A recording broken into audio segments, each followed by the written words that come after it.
Paz de Yahshua, meus irmãos.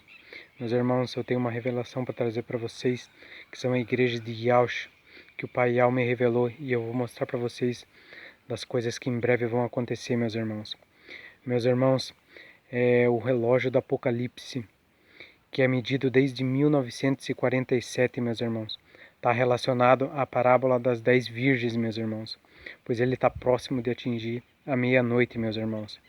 Meus irmãos, a partir que esse relógio atingir a meia-noite, meus irmãos, é hora da igreja de Yahshua acordar, meus irmãos, porque em breve os anjos do Pai Yahweh de Yahshua vão mandar buscar o povo dele e a igreja de Yahshua, meus irmãos, para festejar com o Pai Yahweh, com Yahshua, meus irmãos, no deserto, assim como foi com o Êxodo, meus irmãos, com Moisés, meus irmãos.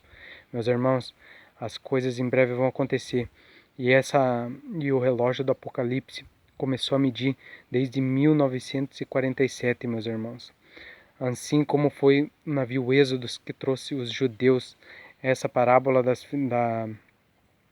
da figueira começou a brotar, meus irmãos, em 1947, meus irmãos. Desde essa data eles começaram a medir o relógio do Apocalipse, meus irmãos. O navio Êxodo trouxe os judeus de volta para sua terra em 1947, meus irmãos. Nessa data que começou a contar para o Pai Yahweh, meus irmãos. Que a gente se conta em Salmos que uma geração é de 80 anos, meus irmãos. Em 2027 vai se completar 80 anos, meus irmãos. O que diz em Salmos, meus irmãos. A partir dessa data, a igreja de Yahshua vai reinar no milênio, meus irmãos.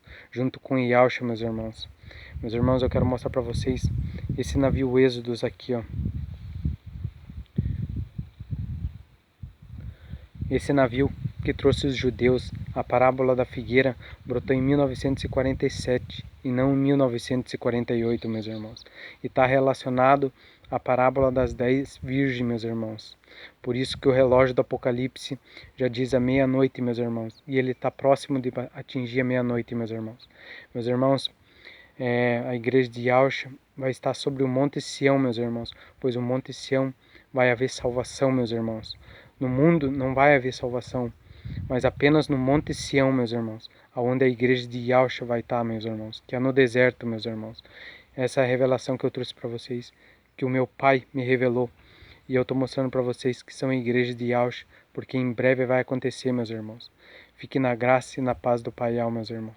Em breve estaremos festejando com Yahshua e com o Pai Yahweh, meus irmãos, sobre Sião, meus irmãos.